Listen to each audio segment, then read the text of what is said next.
Hello and welcome to the Kim Jacobs Show.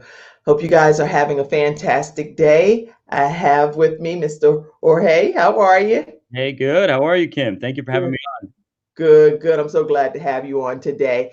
We have just a typical process that we use here at the Kim Jacobs Show. Right now, people are in the studio audience are walking in, they're getting their seats, and they're sharing the broadcast with friends, family, coworkers from around the country. So make sure you guys go ahead and take this moment to do that now. And as you're coming in, encourage people to share this broadcast with your friends, your family, your coworkers, and also, Jorge, this is actually a time for you as well to be able to share it with your friends as well. Perfect. Can you hear me? Yep, I can hear you loud and Okay. We have our own little system with this whole software thing going on. clear. But make sure you guys do that. And we're going to go ahead and jump right into today's topic. I have a formal introduction that I'll share, but I want to give everyone a chance to go ahead and share today's broadcast. As you all know, our housekeeping announcements, whenever you come in, you're going to get a chance to ask our guests specific questions. So as you think about your questions, go ahead and type them in the comment section. I'll pop them in and he'll get a chance to answer those for you as well. You may just send some shout outs, kind words, whatever is going on in your heart, then just kind of share that with him as well, and he'll see those comments. All right, and that'll be during our flash round. So we're going to go ahead and introduce my very special guest today, which I'm so excited about you being on the show. I've learned so much about you and everything that God is doing in your life. Jorge, and I want to say your last name correct, is Miyares, right? Yes, yes, correct. Woo-hoo. Okay. Got it. Jorge Miyares was born in Miami, Florida, from Cuban parents who fled Cuba's authoritarian regime in the early 1960s. They wanted to be a part of the American dream and worked hard throughout their entire lives.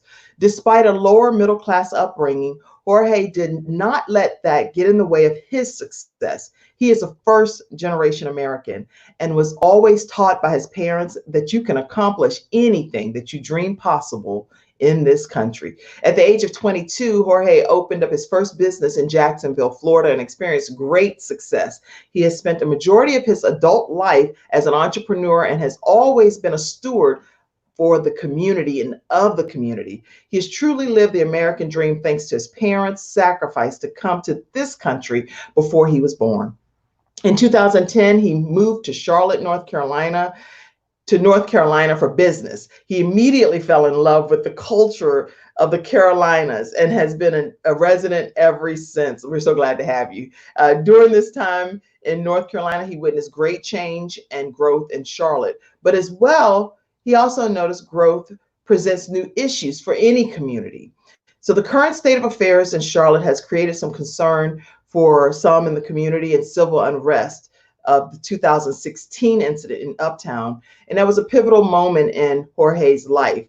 It was that day that he decided that he would take some action. And it's a lot more that you're going to learn about him regarding a team that he's put together with a nonprofit organization called Queen City Unity. And I don't want to tell his whole story because I want him to tell it, but I will let you know that he's been extremely influential and impactful in the community. He's a passionate visionary who is driven by mending cultural divide that exists within Charlotte and across the nation. Some of the awards that he's received is in 2017 Empowering Lifestyles Community Service Award, the 2018 NAACP of Charlotte Mecklenburg Community Champion Award, and he has become the first Latino to receive the City of Charlotte Government Martin Luther King Jr. Keeper of the Dream Award in 2018.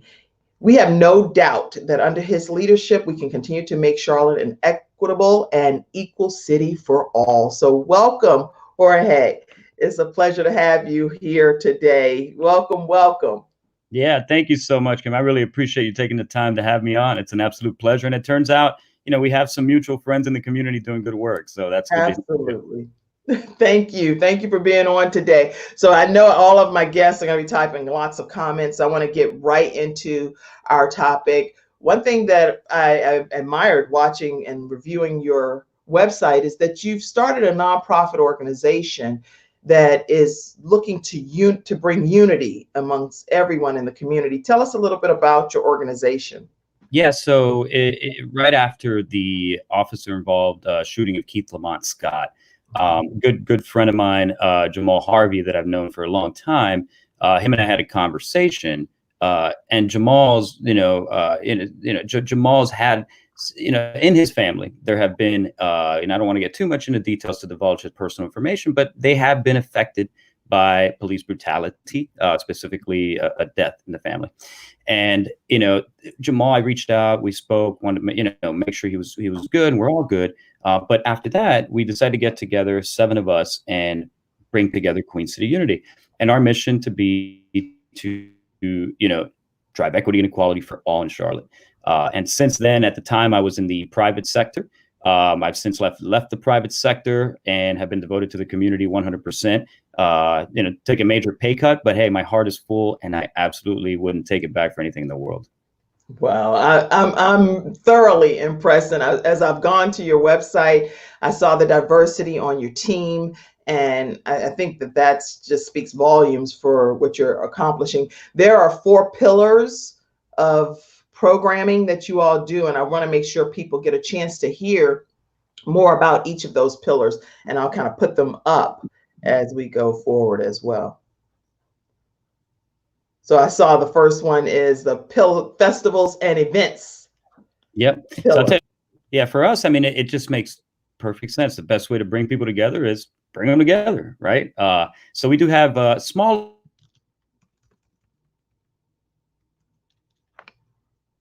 It's muted. You just have your mic muted. Oh, it's okay. So we're going to go. He'll come back in. And let me take you to, let me make sure I give you a chance to see more about the QCU team. So I'll pull that up while he's coming back in as well. And let me share with you.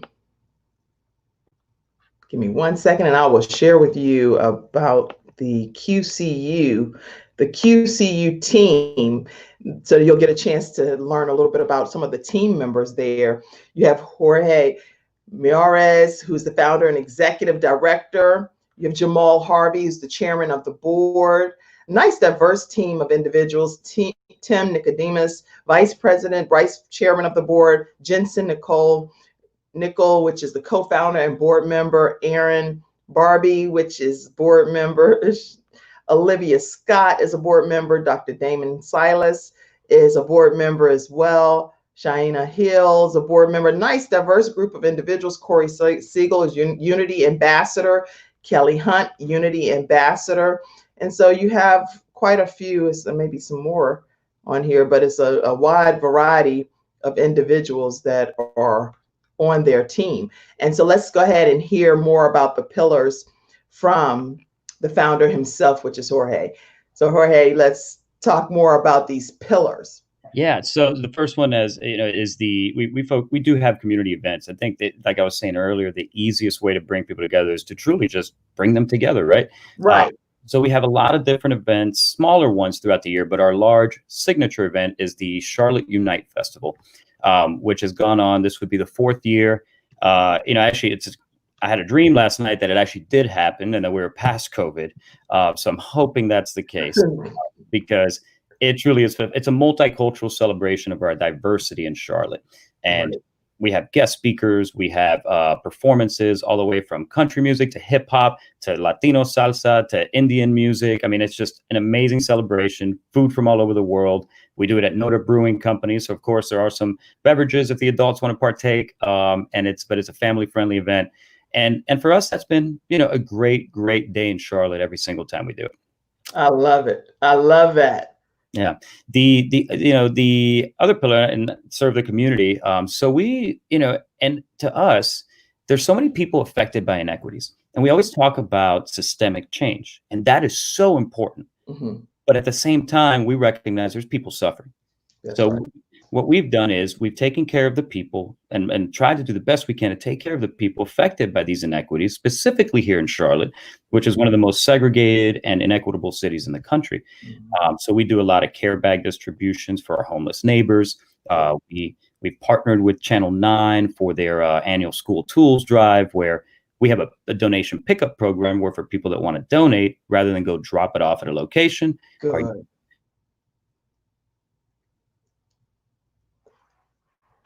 I don't know why the mic is muting. You are okay. Let's just okay. So that's one of the things that they're doing is serving the community. Is there and there's so much on their website pertaining to how Queen City Unity serves the community and the festivals and bringing the community together. This organization as a nonprofit is like practicing what you preach type of thing. So they're actually going to great measures to make sure that they're not just an organization that speaks about bringing unity and bringing teamwork and bringing diversity and inclusion, but actually putting those practices in action by doing some of the services and things that is being shared today. And as you've heard him say already, just like the festivals, which is a way to bring all of the different people together, and then serving the community is the other way that he's talked about as well. And so right now we're going to hear, okay, let's see. I've taken it upon myself to switch to my phone. I've given up on the laptop. Oh, okay.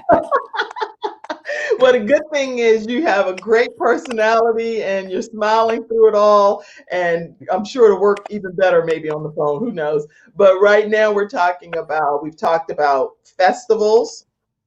Let me go back. These are Queen City Unity's 4 pillars of unity. And the first one is festivals and events. The second one is serving the community. And now the third pillar is raising awareness about issues in the community. Yeah. And this one right here is really our advocacy piece, right? And you're seeing this today with the recent situation of the comments of the CPI Security CEO, which were extremely racist. And we've seen so many partners respond well to that. So that talks to, and we can, I'll let you run this show. We can probably talk about that later if you want, but that's a good example of the advocacy that we do and how we continue to focus on raising issues in the community. Okay. Well, and the thing is, we're going to go in a lot of different directions, so it's fine. And also then your fourth pillar is community programs. Yes, community programs. So we have 2 community programs.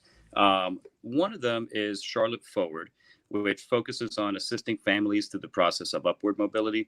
And that's something that we're really considering actually leaning a little bit more on partners to provide those services. Because initially when we came up with the program, there was organizations that were also doing the same. So it's good. It shows that we're all in the collective consciousness together trying to drive the same change. But rather than replicate efforts, if there's already organizations that are doing it, well, we've decided to just send people their way and refer them that way, right? And the other program is my favorite one. It's called the Equity Ambassador Program. We did the pilot launch of this last year in partnership with the YMCA. And what it focuses on is the report that came out by the NC Justice Center that shows that Charlotte area schools are by far the most segregated in the state of North Carolina.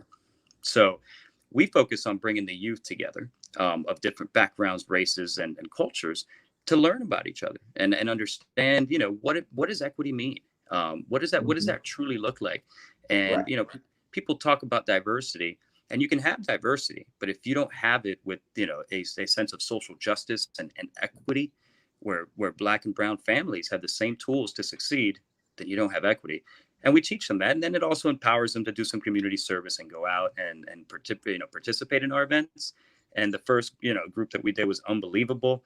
And unfortunately right now, because of COVID, the next group is on pause, but we're really looking forward to continuing that program in partnership with the YMCA. That's a really good program. So I mean, I know a lot of once this whole COVID thing stops, a lot of people are going to be very interested in having their children involved in those programs as well.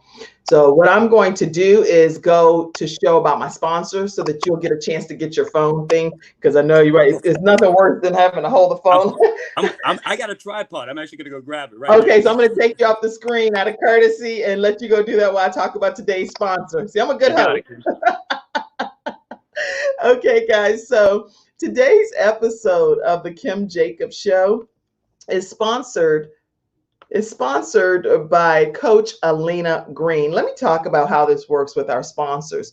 Anytime you're interested in sponsoring an episode of the Kim Jacobs Show, or if you want to sponsor a full week of episodes, all you have to do is email me, kim@thebalancedoctor.tv, and I'll make sure that you get the pricing for a 30-second commercial that you would be able to provide directly to me, and we'll run that commercial right on the actual show during the show episode.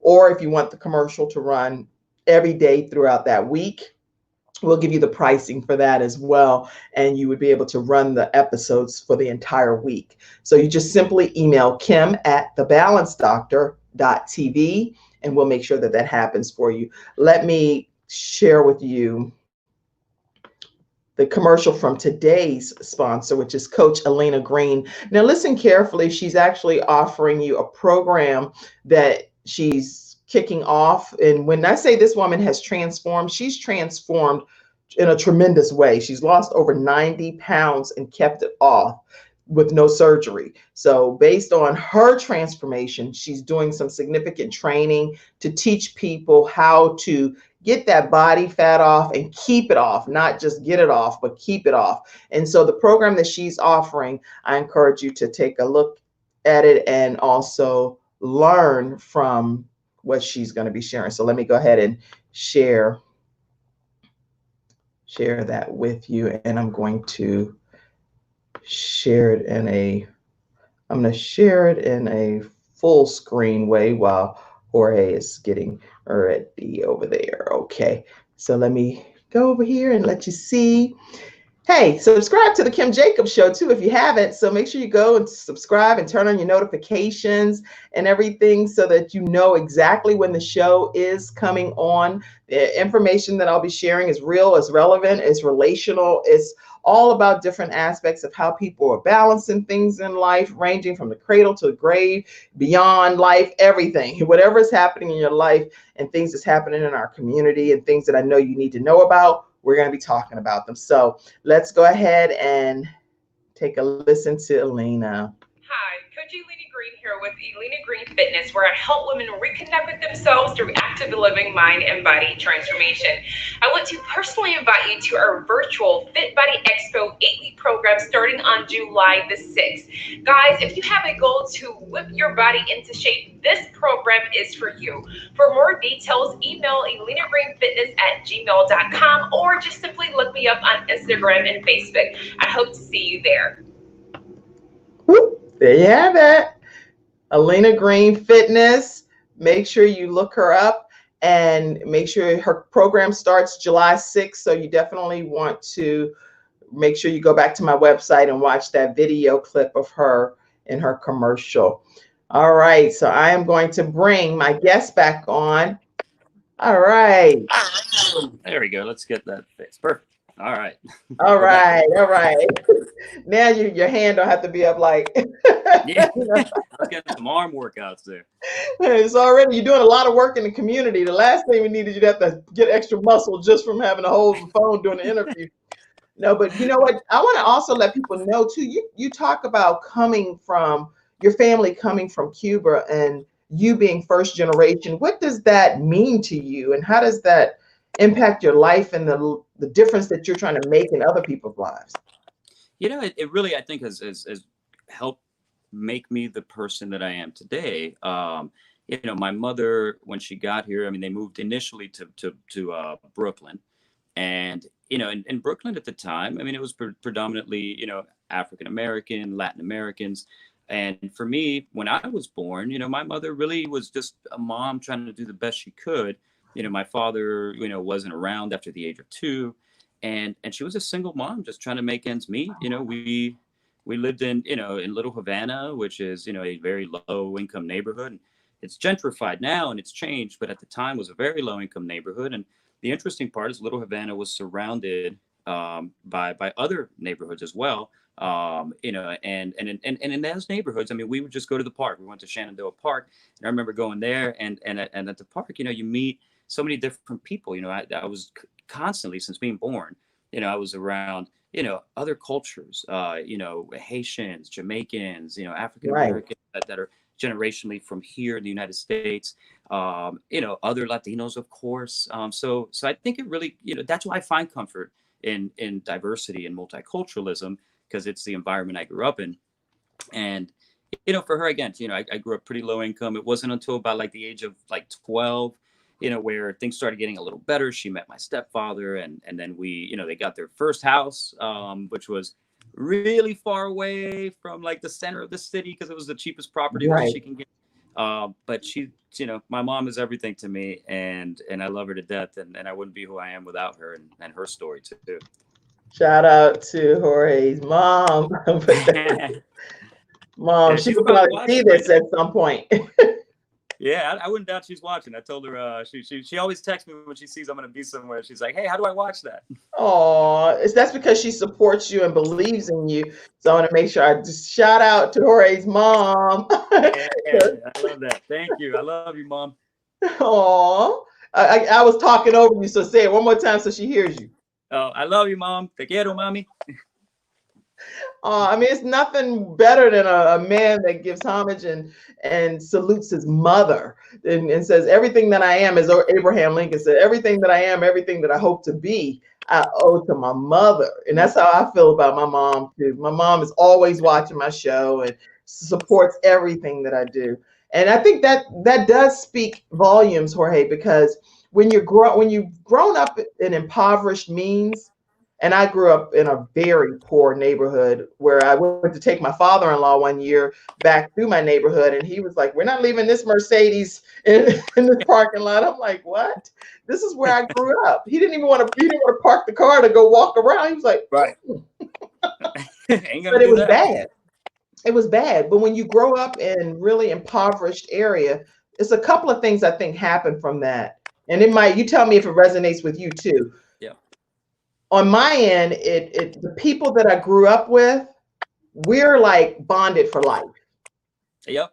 Absolutely. Absolutely. It doesn't matter if we talk 20 years from now. It's like we're just picking up a conversation, like as if we just talked yesterday.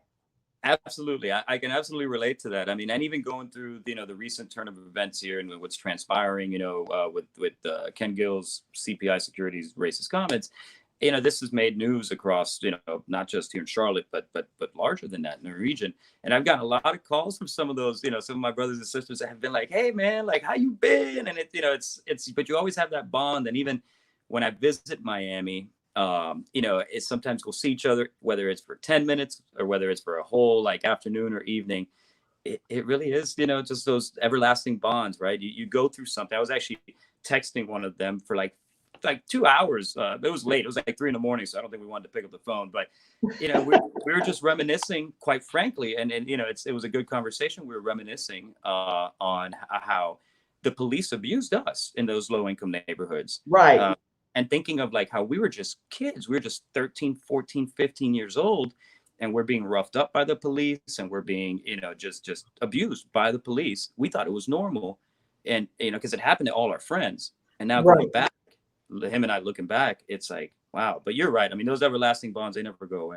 They're never going to go away. And the other thing I think for me is that, and I'm sure it resonates with you as well, is that when you're passionate about something, and this is where we'll probably transition to this Kenneth Gill letter, when you're passionate about something and you feel like wrong is happening, when you've come from impoverished means, you just want things to be as right as they can be. And I don't know if that's based on where you've come from. And you tell me, you speak here from your perspective.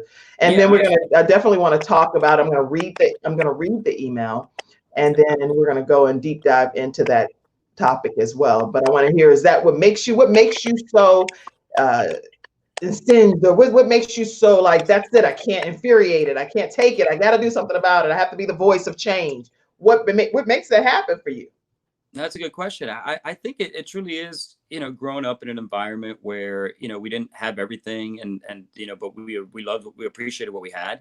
And then just seeing so many things that as you grow, for example, in this case, the police brutality that we had to deal with and I had to deal with and all my friends in my neighborhood had to deal with, you know, that's terribly wrong. And then, some of the, racist things that would happen at the hands of people in other neighborhoods that Mhm. were much more fluent, and obviously had a lot more financial capital, and seeing all that, to me is absolutely terribly wrong. So it does fuel that, because you feel as if there's wrong that you've experienced that you never want anybody else to feel anything like Right. that, right? And Yeah.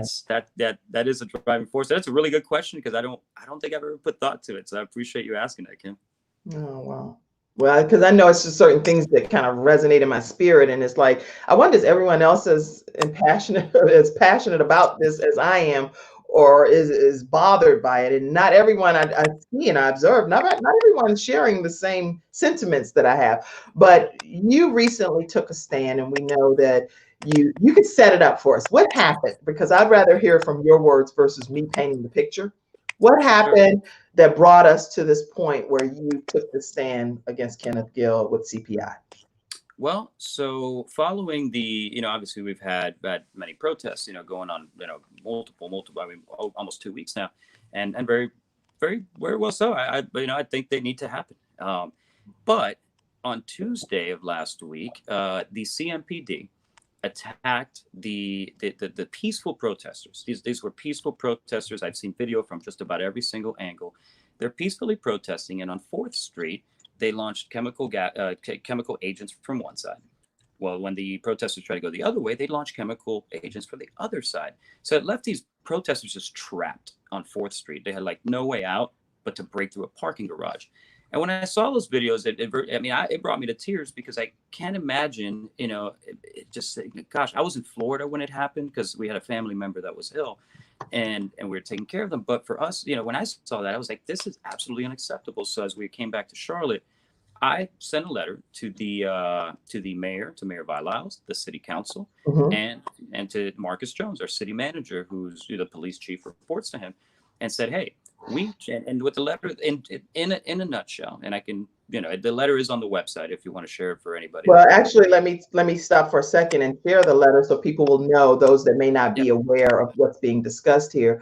And it's a letter directly from the president and CEO of CPI Securities. He said, please spend your time in a more productive way. I challenge your statistics. A better use of time would be to focus on the black crime and senseless killing of our young men by other young men. Have a great day, Ken Gill. And that's the letter that you posted that I'm referencing, so that you'll know where my source came from. Yeah, that's the one that I received back from Ken Gill. Exactly. So what happens, I sent this letter to city council urging them to just put an end to police brutality and truly just create, we need a total reform of how we keep our communities safe.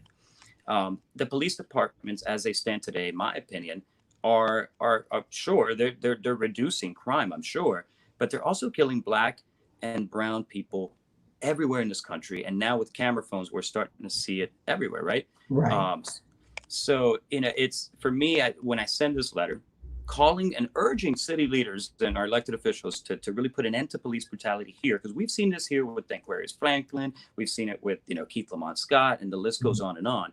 Our CMPD has definitely got a lot of issues of racial profiling. So urging them to fix this, that's the response that I get from Kenneth Gill. And not alluding, but literally saying that my work in social justice and to try to urge city leaders to put an end to police brutality is absolutely a waste of time. And I was absolutely appalled. And then to focus on the Black on Black crime instead, those are diversionary tactics that if you Google this stuff and then you actually do some research, and I hope he has, these are tactics that are used by white supremacists everywhere. And to me, it was just absolutely unacceptable. And that's why I had to make the letter public, his email back public, because that night I couldn't sleep. I couldn't sleep at all. And I couldn't sleep thinking, and I was going to do it anyway. But there were some people that said, hey, Jorge, you may want to be careful. This man is very, very influential in the business community. He's got a lot of connections with the police department, and he knows a lot of people, and a lot of people feared for my safety. Oh, wow. And so, but I knew I was going to do it anyway. But I lost some sleep. But I know this, Kim, if I wouldn't have done it, and if I wouldn't, to me, we always got to stand up against racism. And if I wouldn't have done it, I wouldn't have slept for the rest of my life. So I'm glad I did it. Do it all over again if I had to. Wow, that's very profound. You would not have ever had another good night's sleep had you not done this to let people know that this is the communication that was sent back to you in response to the email that went out to 10,000 people. And were there any other responses similar to that came back to you outside of just his? No, I mean, all the responses that we received back at Queen City Unity were absolutely positive. People agreeing, people encouraging, people offering maybe some feedback in terms of what the reform looks like how do we truly transform how we do community safety in Charlotte, which is great. That's what we want to hear, right? We want the community to be engaged. But what's really disheartening and has actually continued to happen over the course of the last 4 or 5 days is the stories that I'm hearing from some of the CPI employees that are still there and or the CPI employees that are no longer there around the culture. And a culture that appears to be deeply rooted in discrimination, and some of the things that I'm hearing are absolutely disheartening, and it completely validates why I'm doing what had to be done. Now I do know, and after doing some research, that and when my show is a platform for us to have this discussion, but I also provide the fair balance in some regards from the perspective of he went on Facebook Live and was talking with some employees and apologized and saying he's more interested in coming up with solutions. What's your take on what he shared with that? Yeah, here's what I'm hearing, because I wasn't there for it, and that Facebook Live was a little challenging to hear. But there were some things that were said during that Facebook Live that I also found problematic. And, so he goes out to apologize. And from what I understand from some of the employees that were there, they thought it was a very, very nonchalant approach. This isn't going to, it's not a big deal, but I'll apologize anyway. And that's from their mouths. I wasn't there. But he does say, I'm sorry for what I said and what I didn't say. But then he goes on to say things that just don't align well statistically for me. He claims that, and this was his opinion to the employees. He said, I don't believe that there are police officers that target Black people. And to me, that's appalling. I mean, we've seen it and it's statistically proven. And I couldn't believe that's what he said. And then, he also went on to say a plethora of things apparently that didn't resonate well with some of the employees. So from as I understand, many of them walked out. A lot of them had to go back to work because they got to pay bills. Right, of course. Yeah, but we're here to help. We've actually launched a career search assistance program, which we're in talks with the Urban League and Crossstone Consulting to make sure that we find them placement at inclusive workplaces. But that was the apology, and from what I heard from the people on the ground, these employees there, they said it just wasn't genuine. They didn't feel an actual level of sincerity. Okay. And yeah. Well, what I'll do is I'll obviously open up the opportunity for Kenneth Gill to come on as well. If you'd like to share your own apology on the Kim Jacobs Show, feel free to do so, and whatever your own words would be from your mouth is fine. But speaking about what's happened here, I want to make sure that people get an opportunity to know that you put a boycott plea out. And what did that look like, and what was the results of what you put out there? Well, yeah, and initially we did put the boycott because for us, here's what most people don't understand about CPI. Ken Gill is not only the CEO, but he's the owner. He's the sole owner of the company. And the boycott was a very challenging decision. And it was challenging because it also affects people that are working at CPI, right? And his destructive comments have really brought on, it's changed their world. And that's why we rolled out the career search assistance program for them, because we wanted to make sure that if they did not want to work at a place where the leader of the organization is willing to say things that quite frankly, to many and every Black person that I've spoken to tells me this is racism. And I was offended. So I can only imagine how offended I would have been if I was an African American male. But that's the that's really where we are there. So it worked apparently. I mean, within 24 hours, and I commend the Carolina Panthers. They really showed exemplary leadership. Within 24 hours, they pulled and cut ties with CPI security, and I think that led to excuse me, other organizations saying, you know what, yeah, we're not going to stand by this. These are racist comments, and we're going to pull the plug. And some of them include the Charlotte Hornets, the Charlotte Knights, the Bojangles, the YMCA of Greater Charlotte pulled out. Many universities, such as the University of South Carolina, NC State, and the list goes on, and it continues to grow. And I think that's a testament to the times that we're in. That gone are the days of us, of people being able to say comments that are racially divisive.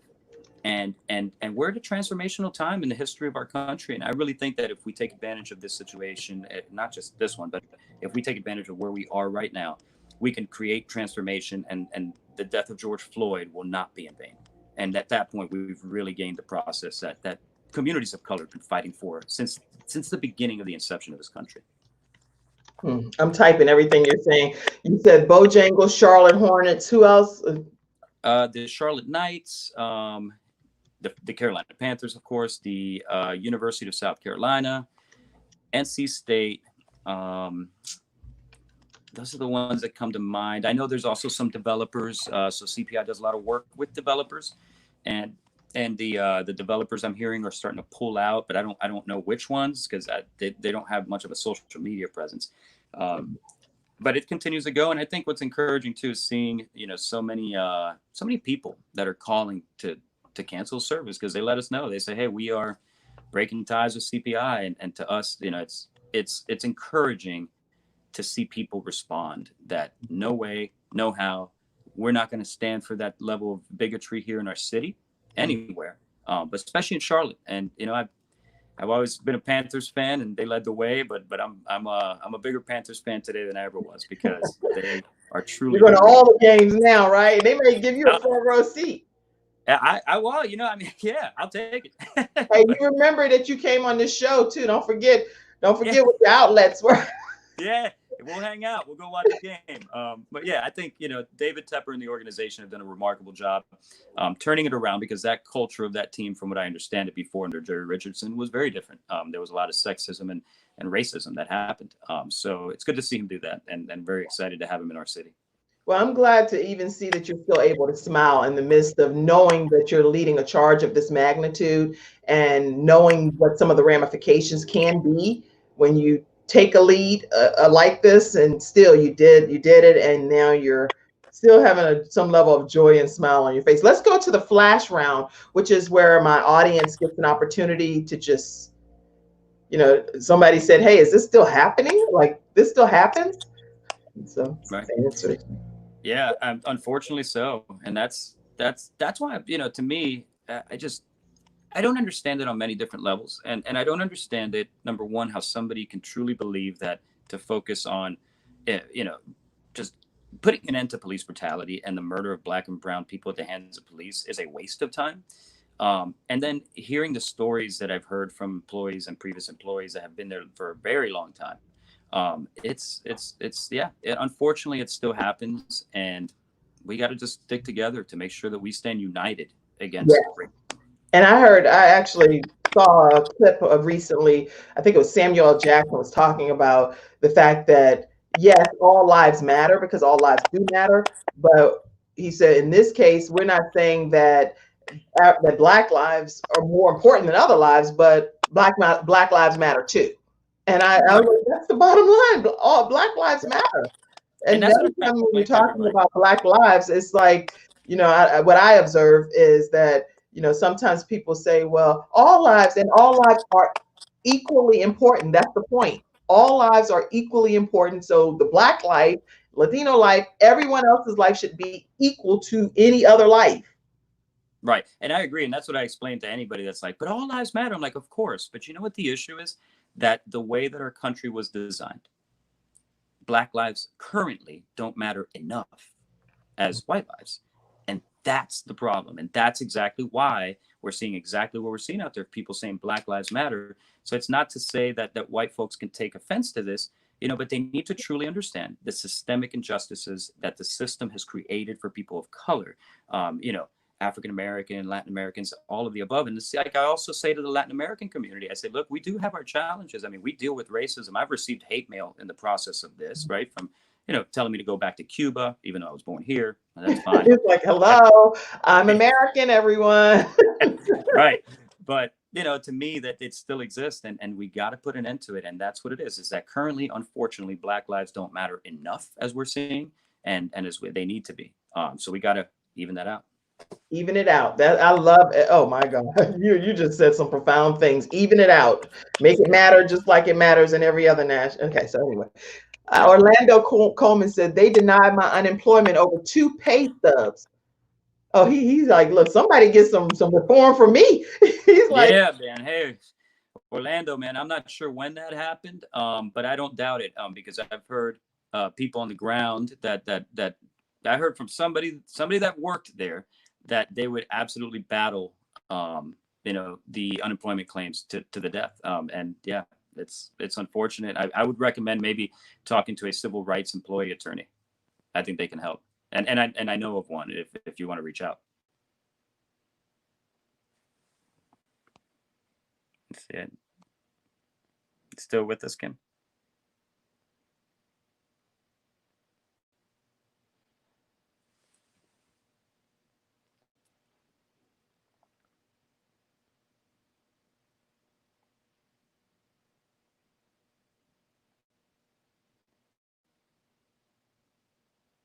Well, I think we've lost Kim, everybody. But I have no doubt that she will be right back. We can't have the Kim show without Kim. So I guess we could kind of wait for Kim to come on back. In the meantime, I guess while we wait for that, I just want to say, if you haven't visited our website, queencityunity.org, please check it out. We're constantly looking for volunteers and people that can help in the community. We need all the hands and feet that we can get. So if you go on there, there'll be a form. You can fill out the form, and you can go ahead and just fill it out. We'll have somebody from our team reach out, and at that point, what we'll do is we'll bring you together. Now, I guess now we'll probably do some of these virtually, but we'll bring you together. We'll talk a little bit more about the 4 pillars of unity that we put together, and how to show you the work that we do, and then you can decide where you want to kind of chip in and help out. But it truly is a collective effort. There's no way we can do it alone. So we need as many people to volunteer as possible. So yeah, check us out, queencityunity.org. And once you've done that, then again, we'll reach out to you. On there also, what you'll see some of the impact that we've had. And for us, it really is about collective impact.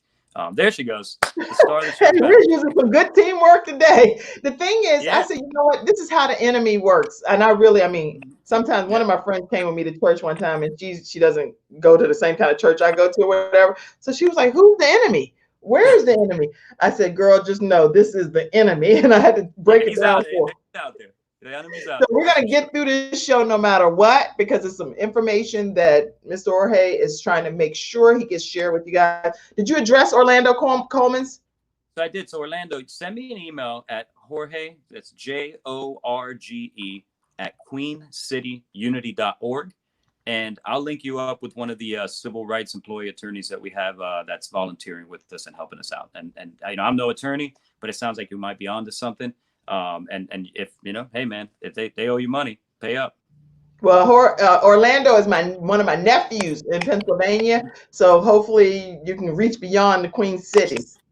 That's all good. Yeah. I mean, hey, the good thing about law and if there's a bright side to COVID-19 is that there's so many things being done virtually now that it's made it easy to do other things. And I think we've grown as a society because of it. We've become more connected virtually.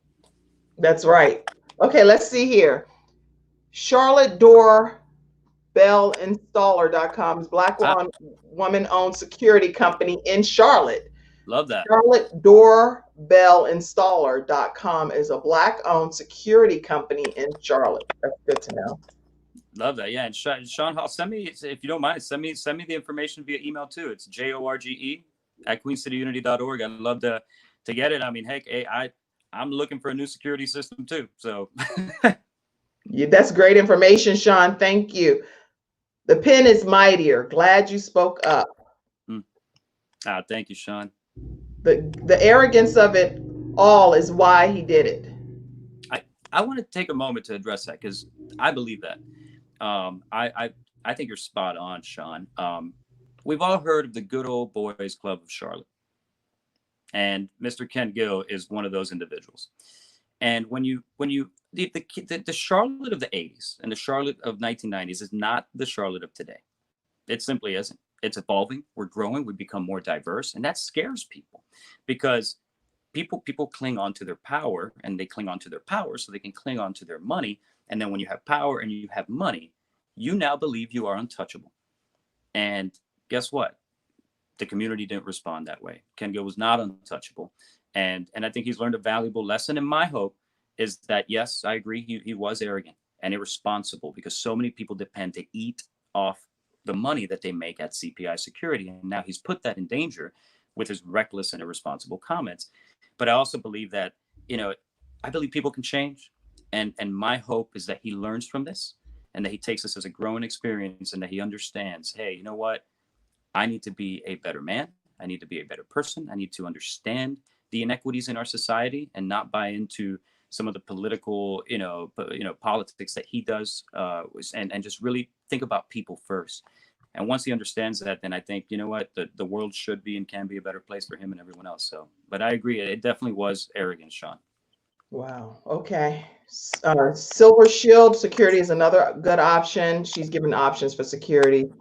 Romeo Ferguson said, I know the owner of Silver Shield. She's a good friend of mine, great businesswoman. Thank you for the shout out, Romeo. QCU, you're doing such a good work. Keep it up. From James. Appreciate you so much. Hey, we're just one of many people. There's so many amazing organizations doing work. We're just one of them. So yeah, we're just doing our part. Our money matters. Wow, that's big changes, big changes. Seize the moment for permanent change. Yeah, spot on. I think you're right, Sean. Sean, you say a lot. Sean, make sure you send me an email. I'd love to connect with you. I agree. This is a moment. This is a moment in history, and we really need to take advantage of it. We need to keep the pressure. We cannot stop. We need to continue to be out there, and there continues to be protesters, and everybody has their role, right? We've got amazing organizers that are putting together protests every single day.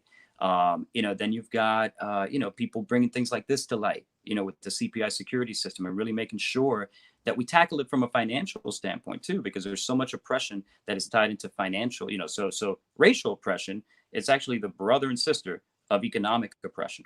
And we need to change that. Well, just so you know who Sean Hall is too, she is the founder and owner of All Roads Education, and she helps children go to college literally almost like debt free in most instances. And she herself had 3 different roads of success, from financial freedom with being able to obtain her degrees debt free. And so I know with my son, she recently helped him receive a $5,000 scholarship within the last couple of weeks. So she's very well versed, and she's a new author. Yeah, please send me an email. I'd love to connect with you, Sean. I think we'd have a lot to talk about. So appreciate the work you're doing. And she loves political talk, so she'll be right in. I can do that too. Okay. Real estate agents should not be pumping CPI is what her take is on that. Yep. Okay. Mr. Knight Rider 85 says, why did you not mention in this interview that you were a former employee of CPI Security? How productive were you at CPI? That's a great question. And so it's cool. Thanks for asking. So yeah, and I think that's been on the news and it's public knowledge. It's on my LinkedIn. So I certainly don't hide that. But again, good question. So I was there for about a year and a couple of months, a little bit over a year. And in full transparency, I got to be careful because I have a non-disclosure agreement that I signed upon hire. But let's just say that we didn't align culturally, and I'll leave it at that. Okay. Thank you for answering the question, Mr. Knight Rider 85. I hope that helped. And again, on this show, just providing you all the opportunity to come to the mic. Sean, you said nobody says all cancer matters, when we're talking about breast cancer awareness. Yeah, that's truth right there. Wow, that's such a good point. Selwyn Davis says, Jorge is one of the greatest leaders I know. Keep fighting, brother. My man Selwyn, man. I love you, brother. Thank you, man. Keep talking, Jorge.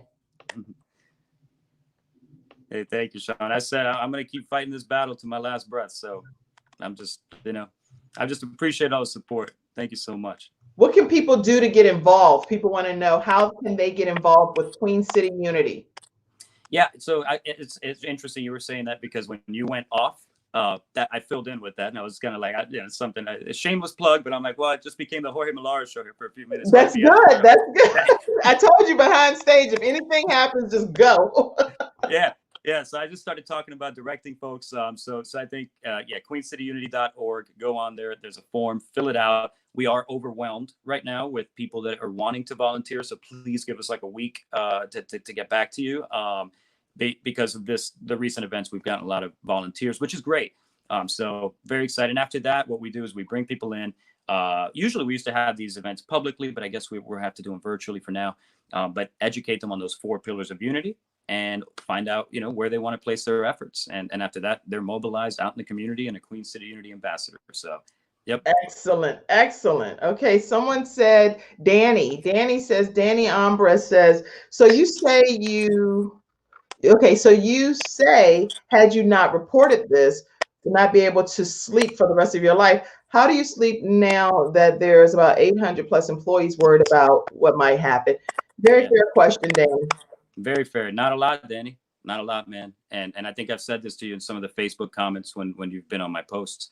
But that's exactly why we're working together with the Urban League of Charlotte and working together at Crossstone Consulting to make sure that any employees affected by this, and that no longer want to be at CPI, no longer want to work for a company whose leader has said comments that are racist and bigoted in nature. If they don't want to work at that environment, they don't have to. And that's exactly what Queen City Unity is doing. We've launched that program in conjunction with our community partners that I just mentioned, so we can help them. And then for the folks that want to stay, I challenge them. I challenge folks that want to stay and work for somebody where where he truly stands. And to me, it's been tough. It has been a challenge. So how do I sleep? Not much, Danny. Not much at all. And it's not until we can place everybody that wants to be helped, and until we can place them at an inclusive workplace, I probably won't sleep. So I hope that answers your question, brother. Okay, wow. I'm just typing what you said too, so that I can post that up there. Jorge is offering employees that no longer want to be at CPI an opportunity to work in an all-inclusive environment. Okay, very good. And again, when people are coming up to the mic, I'm trying to make sure that I provide fair balance. Yeah. I don't want easy questions. Sean Hall says, Danny Amber's awareness is what will make it change for CPI and for all of you as employees. That's her comment to you, Danny. And I get that. This man just said he hopes that Ken Gill learns from this and changes, but yet wasn't given the opportunity. Changes are being made that don't have to go public. Danny, I'll address that as well as the host of this show. Definitely, you are welcome to let Ken Gill know that on the Kim Jacobs Show, he can come on and share his own voice. And the information that's being shared today is obviously from Jorge Mares, which is he's sharing from his perspective what he received directly from Ken Gill in written communication, and chose to make public the information that was written directly to him in an effort to change the mindset that we can't have someone at this level stating things like this and no one else be aware of it. So that's what is happening on today's show. And so I thank you for being my guest, Jorge. Okay, so I think I've gone through as many of the comments as I can. There's been a lot of comments, and you guys, I know I did a great job. Even if you don't pat me on my back, I did. No, you crushed it. You're absolutely amazing, Ken. I let everybody have their say, but ultimately we're still focusing on, and I know we're going to be coming to a close soon, but we're still focusing on the fact that police brutality in Charlotte and other areas is something that you speak out about. And I want to make sure that I give you an opportunity to speak even more to that topic if you wanted to say anything specifically. Yeah, I think it's important. Number one, we talk about it a lot, but let's go vote. And this is something that I say within the Latin American community as well. But Latin American community and the African American community, we have to come together. We have to come together. There are so many things that affect us from a police brutality standpoint. Nobody's more affected than the Black community. So I want to preface it by saying that. But we have seen also police brutality, in the Latin American community. It's specifically with individuals that some of them, which maybe they're here temporarily, or maybe they don't have documentation. They're being targeted. And they're being targeted by police and by ICE. And quite frankly, we got to come together. Here in Charlotte, we are 52% of the population, if you take the African-American community and the Latin American community and put it together. So we need to work together. So that way we can really, if we're 52%, we're not a minority anymore. Nah. Like, who's a minority now? So, and at the same time, we need to accept the help of our white allies, because without the help of our white allies, they're the ones that within their own circles can change this. But in terms of police brutality specifically, yes, Black and brown come together, Sean. That's what I'm talking about.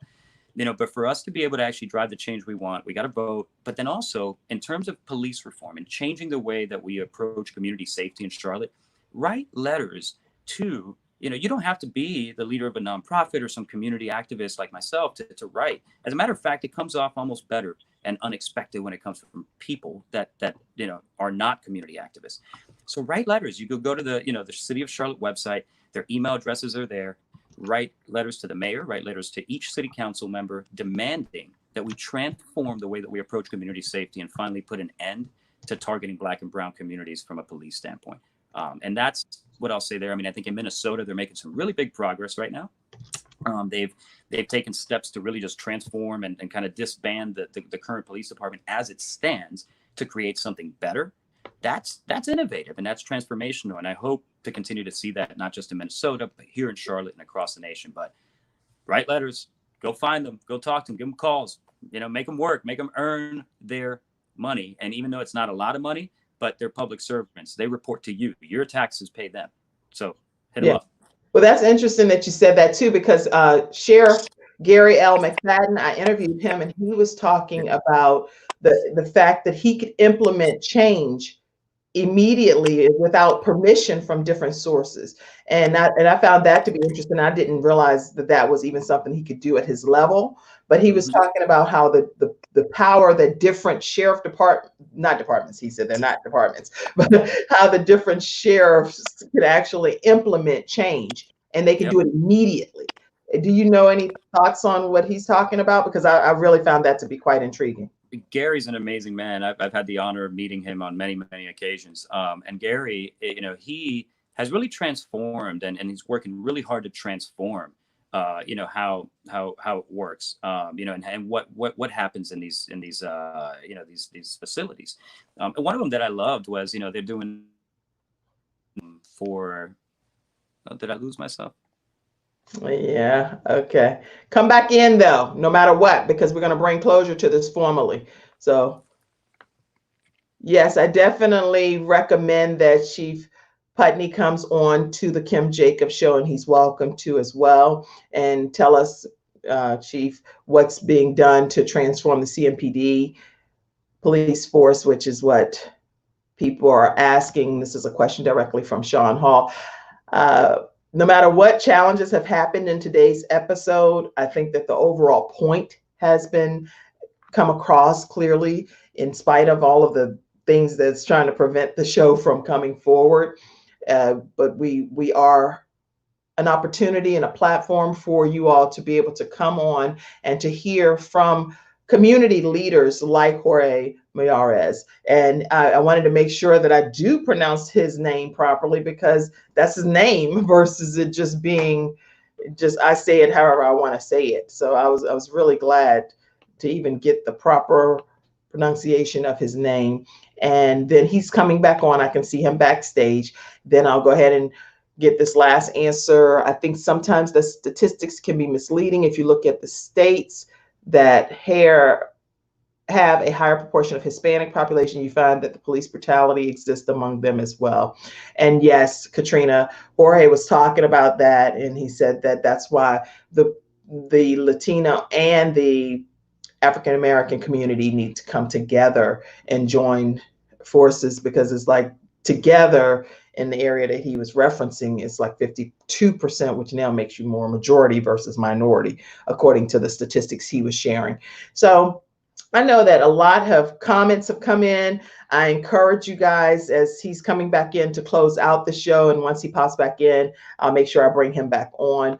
Make sure you all subscribe to the Kim Jacobs Show on YouTube. If you haven't done so, make sure you do that. And that way, whenever new shows come on, you'll get a chance to already be alerted, and you'll go live right at the same time.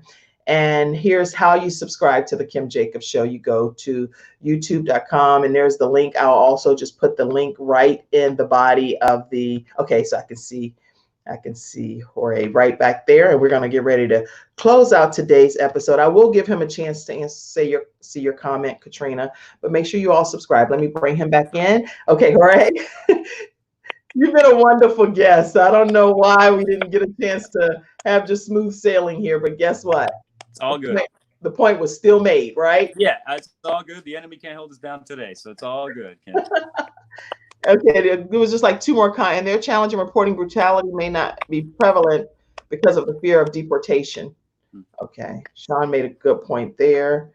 And last comment that I'm going to put up is Katrina Womack said, I think sometimes the statistics may be misleading. If you look at the states that have a higher proportion of Hispanic population, you find that police brutality exists among them as well. So. That's a fact. Yeah, thank you for sharing that, Katrina. And you should run that interview again. Okay, yes, ma'am.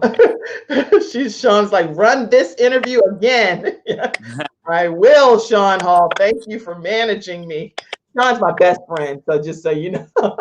Oh, is she? Well, yeah, I can't wait to meet her. And her picture looks familiar. I wonder if I've come across her in the community. I mean, I may have at some point, so I'm sorry if I didn't. But I'm on the phone, so I can't see the picture too well. So. Yes, so she manages me. That's why she's like, Kim, you should, I'm like, yes, ma'am. I'll do what you say.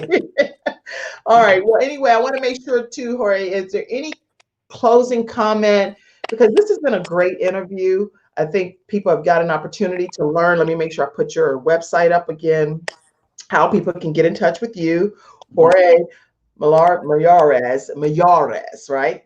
Yeah, Millares. If you throw a little salsa. I got to put like a little bit of attitude. Millares, right? Yes, there you go. That's what I'm talking about. Slur my tongue earlier. Millares. Yeah, there we go. Jorge Millares. Okay. Millares, yes. I got to put my neck when I say it. Jorge Millares. I love it. Anyway, Jorge at queencityunity.org. So many great programs, 4 pillars that they really stand by. Make sure you go and look at their website and join the movement to be able to have more unity in Charlotte and the surrounding areas under his leadership, with his very diverse team of individuals that's committed to bringing change to the Charlotte community. And any other information that you want to share with people before we disconnect? Yeah, I mean, if you know any CPI employees that are currently there, that just like I said, that no longer want to be there, please send them to our, send an email. And actually, this one is important, Kim, info@queencityunity.org, or email me directly. Either way is fine. I can direct you to the proper party, but we just want to help, and we want to make sure that nobody's displaced. Nobody should have to work anywhere where they don't feel it's an inclusive culture. So we're here to help. And then lastly is, let's keep the pressure. If you are out there protesting, continue to do what you're doing. You are on the front lines, and that to me is one of the most important roles in the movement that's happening right now. If you are on social media sharing things and that's how you express yourself, then by all means continue to do that. And if you're just kind of standing around saying, I want to do something, I don't know what to do, send me an email and I'll try to plug you in and try to figure out what your talents are and where we can use them as a society to make sure, because like I said, we are at a critical and pivotal moment in the history of our country and the world, and we can truly make a big push to get the equity and the racial equity and social justice that we need. We can really do it right now, but it doesn't stop, because we can't stop, right? No justice, no peace. So let's go get that peace, and then there'll be justice. Wow. You're I can tell why you're a leader, and I'm glad that God sent you here to the Charlotte community, and can't wait to see what else is going to happen under your leadership with your team and everything that you endeavor to do. So I'm grateful that you were on today's episode of the Kim Jacobs Show, and thank you for being my guest. Thank No, you. it was an absolute pleasure. Thank you for everything that you do in terms of highlighting people and bringing people on, like, myself, Gary McFadden, I mean, Les Brown. I mean, like, oh, and he's from Miami, so obviously, but just keep doing what you're doing. It's important work as well. Everybody has a lane, and you've really mastered your lane. So I'm just happy and honored to be here, Kim. Oh, thank you so much. And thank you all for tuning in today to the Kim Jacobs Show. Tomorrow at 11 o'clock a.m., you're going to hear from Tommy Nichols from the Black Charlotte Film Festival. They have some really great shows lined up and some documentaries and things that are going to be coming up next week. And he is going to be on my show to talk more about what you can expect from the Charlotte Black Film Festival kickoff. And you don't want to miss that. Oh, somebody said, Katrina said, exactly. Okay. You don't want to miss tomorrow's episode, 11 o'clock a.m. Thank you for watching. Again, if you want to be a guest on the Kim Jacobs Show, just simply reach out, Kim@Thebalancedoctor.tv, and I'll make sure that we get a chance to put you on if you're an appropriate guest for my show. I'll make sure we get you on and let your voice be heard regarding what you're sharing with the community. All right. Have a great day, everybody, and thank you